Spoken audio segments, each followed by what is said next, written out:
¿Has visto estas fotos? Échales una mirada. Esto es lo que dio origen a todo. Ah, sí. Al descubrirlo creímos que podía ser un afloramiento de roca magnética. Pero toda evidencia geológica estaba en contra de ello, pues ni siquiera un enorme meteorito de ferroníquel produciría un campo magnético tan intenso como este.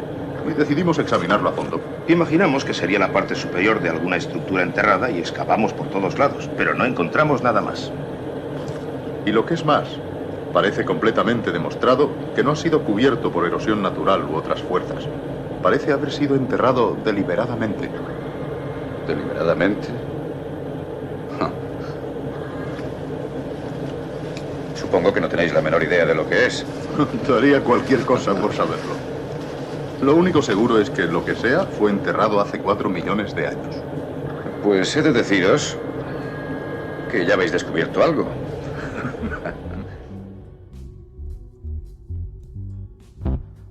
Así daba comienzo la epopeya espacial que se nos narraba en la película 2001, con un objeto extraño, antinatural, que daba unas mediciones que resultaban exageradas y llamaban la atención de los científicos.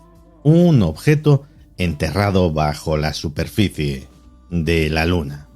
Y como suele suceder a veces, la realidad parece complacerse en imitar a la ficción, y eso es precisamente lo que supimos hace unos pocos días, que bajo la superficie de la cara oculta de la Luna se encontraba enterrado un objeto gigantesco, una enorme masa de metal que tiene desconcertados a los científicos y cuyas medidas, cuyas proporciones desafían la imaginación. Algo del tamaño de la isla de Gran Canaria, enterrado a 200 kilómetros de la superficie, algo cuyo origen y cómo llegó hasta allí se ha convertido en un enorme misterio para los científicos. Curiosamente, como decían en el fragmento de la película, la primera explicación ha sido un enorme meteorito de ferroníquel que se incrustó allí hace millones de años. Pero a lo mejor sucede como sucedía en la película y el tal meteorito de ferroníquel resulta ser otra cosa infinitamente más extraña. Es uno de los misterios de la Luna, el último, pero también es un buen pretexto para que repasemos hoy, en Días Extraños, muchos otros misterios, muchos otros enigmas de ese astro que decora nuestros cielos, que ha sido inspiración de enamorados y poetas, pero del que en el fondo sabemos aún tan poco. Además, es una fecha excelente para hablar de la Luna y de sus misterios. Este mes de julio se cumple el 50 aniversario de la llegada del hombre a la Luna. Eso para los que creemos que el hombre llegó a la Luna, que hay legión todavía de personas que no lo tienen ni muchísimo menos claro. Pero nosotros vamos a asumir que sí, que el hombre llegó a la Luna hace 50 años en unas condiciones heroicas, con una tecnología que hoy consideraríamos precaria, con una capacidad informática no en la nave, sino en toda la NASA, con la que no se podría hacer un smartphone de los actuales. Esto ya de por sí constituye un misterio en sí mismo, como el ser humano no encuentra barreras a su voluntad, como cuando realmente se propone algo, se consigue aunque parezca imposible. Pero no os decepcionéis ni muchísimo menos, porque aún eliminando las teorías de conspiración sobre si el ser humano llegó o no llegó a la Luna, lo hizo antes o lo hizo después, aún eliminando de la ecuación todos esos debates que son apasionantes y que probablemente sean motivo de un futuro programa, aún así nos queda un verdadero catálogo de grandes misterios, de enigmas sin resolver, de cuestiones inquietantes que afectan a nuestro satélite. Sin ir más lejos, su propio origen, algo que de momento solamente puede ser especulado, que solamente es objeto de diferentes hipótesis. La más popular, la más aceptada en la comunidad científica, es que en algún momento del pasado remoto de la Tierra, un cuerpo celeste gigantesco del tamaño de Marte colisionó con nuestro planeta y desgajó de él una parte que acabó formando la Luna. Pero ha habido quienes han propuesto teorías un tanto más pintorescas del origen de nuestro satélite.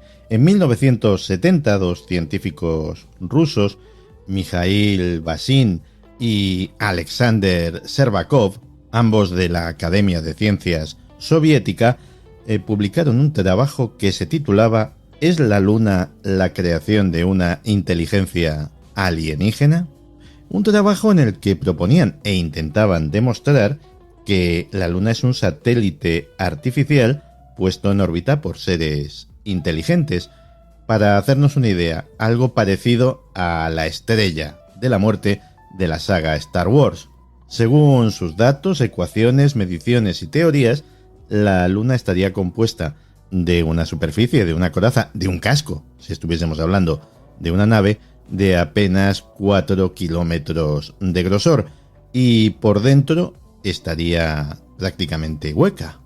Curiosamente, años después, con la llegada del hombre a la Luna, se obtendrían unos datos que aparentemente parecerían confirmar esta afirmación. El Apolo 12 fue enviado a la Luna básicamente con dos misiones. Una de ellas, colocar una serie de sismógrafos en la superficie lunar para medir la actividad sísmica. Y la otra era ni más ni menos que estrellar de forma deliberada el módulo lunar contra la superficie de la Luna, con una fuerza equivalente a la de una explosión nuclear. El resultado asombró a los científicos de la NASA, que dijeron que la Luna resonó como una campana durante más de una hora. Es más, Ken Johnson, supervisor de datos y fotografías de las misiones Apolo, dijo que la Luna no solo sonó como una campana, sino que toda la Luna se tambaleó de forma tan precisa que daba la sensación de que había unos gigantescos amortiguadores hidráulicos en su interior. En la actualidad, el más mediático de los defensores de la teoría de la Luna hueca es el polémico teórico de la conspiración británico David Icke, según el cual la Luna no sería sino una plataforma de vigilancia creada por una raza superior de alienígenas, los famosos o infames reptilianos. Y Icke, además, aparte de las teorías científicas y de los experimentos de la NASA, recoge un dato que es cierto y no deja de tener su interés, que son precisamente la cantidad de mitos y de tradiciones, de civilizaciones y culturas antiguas que hablan, curiosamente, de una tierra sin luna, de un cielo en el que no existía ningún astro que brillase en él por la noche, y de cómo un buen día, de buenas a primeras, la luna apareció en el cielo en medio de grandes cataclismos en la Tierra. Y lo cierto es que, por extravagante que nos pueda parecer esta idea, hay algunos indicios, algunas anomalías, cuando menos sospechosas. La Luna es un objeto muy extraño, altamente anómalo, con características únicas en el sistema solar. Por ejemplo, traza una órbita perfectamente circular alrededor de la Tierra. Algo único en todo el sistema solar, donde todos los objetos orbitan en trayectorias elípticas. Y luego está esa característica tan curiosa, tan casual, de que siempre ofrezca la misma cara a nuestro planeta, que jamás hasta la llegada de los viajes espaciales hubiéramos sido capaces de saber qué había al otro lado de la Luna. Es mucha casualidad, ¿no? Es mucha casualidad que nuestra Luna, precisamente la nuestra, sea la que tiene un movimiento de traslación y de rotación perfectamente sincronizados para que siempre veamos la misma cara. Pero bueno, las casualidades existen, pero es que hay demasiadas, porque luego está la casualidad de casualidades, la que podemos contemplar, y de hecho lo hacemos cada cierto tiempo, y es la que se da durante los eclipses solares, porque aparte de la trayectoria circular, aparte de que siempre nos muestre la misma cara, aparte de todo eso, encima está colocada a la distancia exacta para cubrir perfectamente el disco solar y que durante los eclipses solo veamos la corona. Ese efecto tan bonito para los espectadores que tienen la ocasión de contemplarlo y tan útil para los científicos que durante unos minutos tienen una visión privilegiada de la actividad solar. Decía Isaac Asimov, no existe ninguna razón astronómica del por qué la Luna y el Sol deben encajar tan bien. Es la más pura de las coincidencias y solo la Tierra entre todos los planetas es bendito de esa manera. Los primeros seres humanos que tuvieron el privilegio de contemplar con sus propios ojos la cara oculta de nuestro satélite fueron los tripulantes del Apolo 8, Frank Borman, James Lovell y William Anders. Tardaron 3 días en llegar hasta allí y una vez en nuestro satélite tuvieron la ocasión de completar 20 órbitas alrededor de la Luna.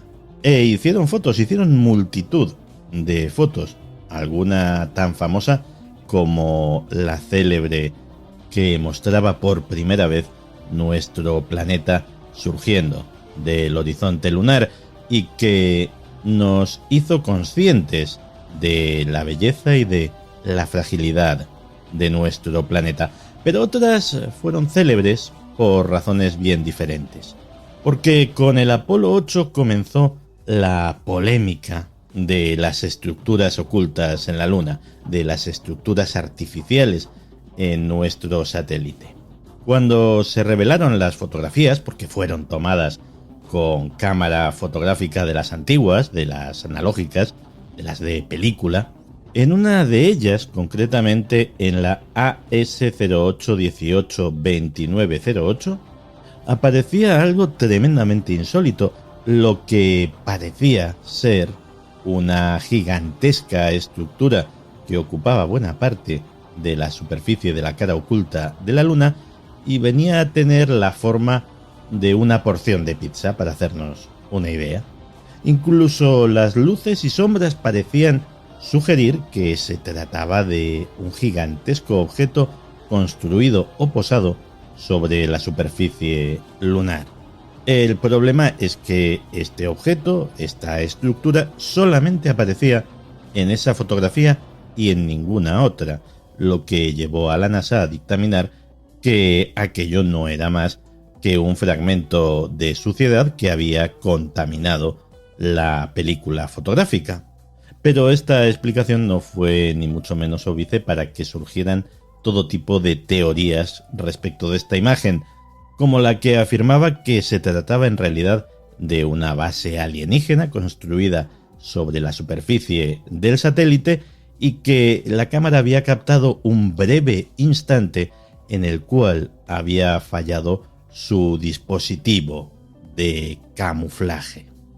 Desde aquella misión del Apolo 8 hasta las recientes misiones chinas, los aficionados a esta materia han descubierto literalmente decenas de fotografías sospechosas de reflejar algún tipo de estructura artificial en la superficie de la Luna.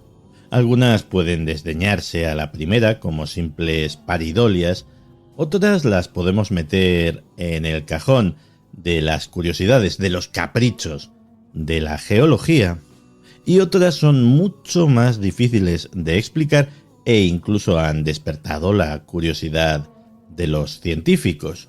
Posiblemente la más conocida de estas sean los llamados obeliscos de la Luna, también conocidos como las agujas de Blair, en honor de William Blair, el técnico que las descubrió en las fotografías tomadas por la sonda Lunar Orbiter 2.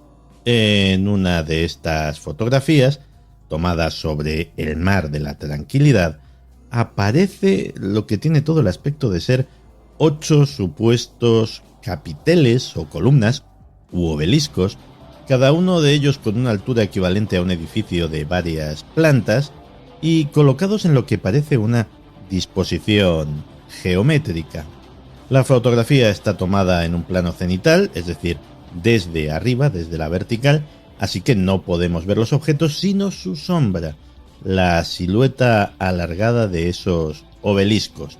Para la NASA se trata de simples formaciones geológicas muy curiosas, eso sí, pero en el mundo de las teorías de conspiración hay mucha gente que sostiene y mantiene el origen artificial de estos llamativos pináculos.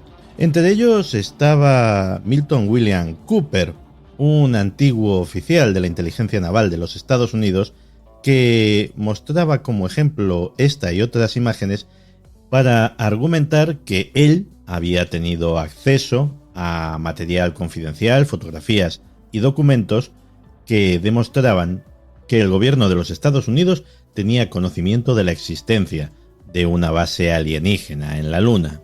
Todo esto encajaba en una complejísima teoría de conspiración en la cual se mezclaban Kennedy, los Illuminati, los extraterrestres y un montón de cosas más, una teoría que mantuvo hasta que en 2001 fue abatido a tiros por funcionarios del departamento del sheriff del condado de Apache, en Arizona, que habían ido a su propiedad a detenerle por una presunta evasión de impuestos. Pero la cara oculta de la Luna tenía reservadas para los astronautas algunas sorpresas más, aparte de la existencia, o no, de estructuras artificiales sobre su superficie. La tripulación del Apolo 10, Gene Cernan, Tom Stafford y John Young, escucharon lo que calificaron como música de la Luna durante una hora mientras sobrevolaban la superficie de la cara oculta y habían perdido contacto con su base, con Houston. Comenzaron a escuchar una especie de sonidos ultraterrenos que parecían música y no estaban exentos de cierta belleza. El audio de las conversaciones entre los astronautas permaneció clasificado hasta el año 2008. Y cuando se conoció pudimos escuchar a unos perplejos astronautas preguntándose unos a otros si habían escuchado lo mismo, aquello que estaban calificando como música del espacio. E incluso llegan a expresar su temor de que si cuentan esta experiencia, que evidentemente les ha impresionado, como deducimos del tono de su voz, la gente en el control de tierra les pueda tomar por locos. Hay un momento en el que se escucha a John Young preguntando: ¿debemos de contarles esto? Y entonces Jim Cernan le responde: no lo sé, déjame que me lo piense. El incidente de la música de la Luna continúa siendo un misterio, aunque se han aportado algunas explicaciones. Una de ellas llegó cuando la sonda Cassini captó unos sonidos semejantes provenientes del planeta Saturno. Se trataba de ondas de radio generadas por partículas cargadas cuando se movían a través de la atmósfera magnética de Saturno. El problema es que la Luna ni tiene atmósfera ni tiene campo magnético. Así que la cosa estaba bien tirada, pero no podía ser. Por lo tanto, para no dejar el tema en barbecho y sin explicación, pues la NASA oficialmente lo explica como un mal funcionamiento de los equipos de comunicación del módulo de mando y del módulo lunar, que se estarían produciendo interferencias entre ellos. ¿Y los astronautas qué opinaban? Pues no lo sabemos porque jamás han hablado en público de este asunto. Pero en la Luna no solamente se escuchan cosas más o menos extrañas, sino que también se ven. En múltiples ocasiones se han visto objetos o luces inexplicables atravesando la superficie lunar. Lo han visto además los observadores más escépticos y mejor cualificados para ello, los astrónomos. Y claro, como son científicos los que lo ven, pues no lo vamos a llamar ovnis por mucho que vuelen y no sepamos lo que son. Vamos a ponerle un nombre específico: fenómenos transitorios lunares. O trasladado al lenguaje común, fenómenos que se dan en la Luna de vez en cuando. Es decir fenómeno transitorio lunar y no decir nada viene a ser poco más o menos lo mismo, pero bueno, si a lo inexplicado le ponemos una etiquetita, pues vale, damos más o menos la impresión de que lo tenemos controlado, ¿verdad? Tampoco es algo que suceda todos los días, pero sí ha sucedido con relativa frecuencia. A veces son luces que aparecen en el interior de algún cráter o sobre la cima de alguna cordillera montañosa, otras veces son como nubes en movimiento y otras como sombras que se desplazan por la superficie. El fenómeno es tan antiguo y se ha visto tantas veces que a principios del siglo XX había astrónomos que pensaban que podía tratarse de animales, de manadas de animales que emigraban de una zona a otra de la superficie lunar. En el siglo XVIII, astrónomos tan reputados como William Herschel no solamente reportaban haberlos visto, sino que los explicaban como erupciones volcánicas en la Luna, cosa que a día de hoy sabemos que es tan descabellada como lo de las manadas de animales, porque la Luna es un mundo muerto en lo referente a las erupciones volcánicas. Y luego está la multitud de veces que un astrónomo aficionado, porque estas cosas solo les pasan a los astrónomos aficionados y los profesionales les suceden, no las dan a conocer, pues las veces en que un astrónomo aficionado ha fotografiado, o mejor dicho, filmado, objetos entrando, saliendo, atravesando el disco lunar. Eso descontando la historia contada por el propio Buzz Aldrin de el objeto que acompañó al Apolo 11 durante todo su viaje. De hecho, Armstrong llegó a preguntar al control de Houston dónde se encontraba el último segmento, la última fase del cohete Saturno que les había llevado hasta allí, y en Houston le contestaron que a más de 6.000 millas náuticas. Así que bueno, como en el caso de los sonidos de la cara oculta, los astronautas decidieron callarse y no dar más explicaciones por lo que pudiera suceder. Sobre lo que ocurrió después, en aquel viaje, cuando los astronautas llegaron por fin a la Luna, pues hay muchas historias, muchas especulaciones, no todas fiables y no todas ciertas. Buen ejemplo de ello es la historia de Otto Binder. Otto Binder fue el creador de Shazam, el superhéroe de la película que ha estado de moda hace unas semanas. Y también fue uno de los primeros proponentes de la famosa teoría de los antiguos astronautas. Ya sabéis que los alienígenas visitaron nuestro planeta hace miles de años e influyeron en la evolución humana.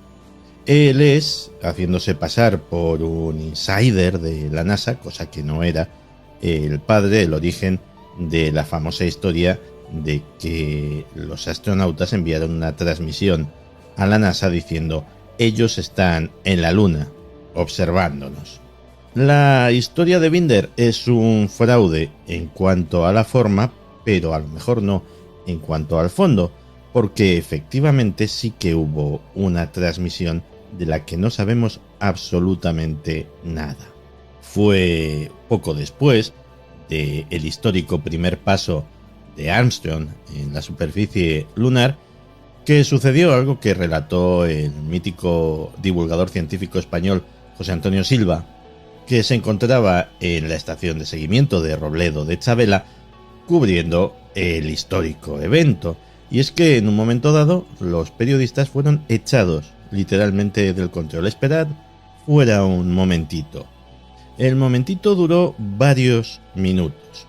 Durante 2 de esos minutos, Neil Armstrong cortó la transmisión del canal público, el canal que estaba utilizando hasta ese momento, y se pasó al canal médico, al canal privado. Un canal cuyo propósito oficial era poder hablar con el doctor que se encontraba en el control de la misión en Houston, pero que oficialmente todo el mundo sabía que se utilizaría en caso de tener que transmitir cualquier cosa que no conviniera que fuera conocida por la humanidad en pleno que estaba escuchando. La explicación oficial u oficiosa que se ha dado durante estos años, pues que Armstrong tuvo algún tipo de molestia intestinal y tenía que decírselo al médico. Pero ¿sabéis qué? Hay una cosa que no me canso de comentar y de recomendar. Está en YouTube. Es la rueda de prensa primera que dieron los astronautas tras su llegada a la Tierra. Eran los máximos héroes de la historia de la humanidad. Habían conseguido una hazaña impensable, algo que nadie podrá siquiera igualar jamás, tal vez el primero que ponga el pie en Marte y probablemente ni aún así. Tenían delante a una tropilla de periodistas llegados de todos los puntos del planeta que estaban a favor de obra, entusiasmados, deshaciéndose en elogios, con los ojos brillantes de admiración. Y sin embargo, nuestros 3 protagonistas, nuestros 3 héroes, están taciturnos, casi tristes, casi enfadados. Hay un rollito raro en el lenguaje corporal, en las caras, en las formas de contestar. Y no cabe decir que es que estaban cansados o que todavía no se habían aclimatado a su regreso a la Tierra, porque habían pasado 3 semanas de cuarentena antes de esa rueda de prensa. Y es una pregunta que, desde que me di cuenta de ese hecho, siempre me ha inquietado. ¿Por qué no estaban contentos los astronautas? Por el momento, solamente 12 seres humanos han caminado sobre la superficie de la Luna. Pero estoy convencido de que tú y yo veremos caminar a otros. Es un imperativo, es algo que tiene que suceder. Y de hecho, otra pregunta interesante es el por qué no ha sucedido todavía, el por qué abandonamos la Luna para no regresar jamás. Pero ahora hay que volver. Hay una nueva carrera espacial, una carrera espacial con nuevos actores, con China, con empresas privadas. La Luna puede ser fuente de recursos y el trampolín perfecto para viajar a Marte. Y se empieza a ver la exploración lunar, el establecimiento incluso de alguna base permanente, no ya como un gasto inútil, sino como una inversión que puede generar pingües, beneficios. Y estos hombres y mujeres que regresen con sus naves espaciales, que pongan sus banderas, que pronuncien sus frases históricas de cara a la galería, ¿qué se van a encontrar? ¿Se van a encontrar con respuestas? ¿O, como yo creo, se van a encontrar, a lo mejor, con más preguntas? La parte buena de todo esto es que lo sabremos más pronto que tarde.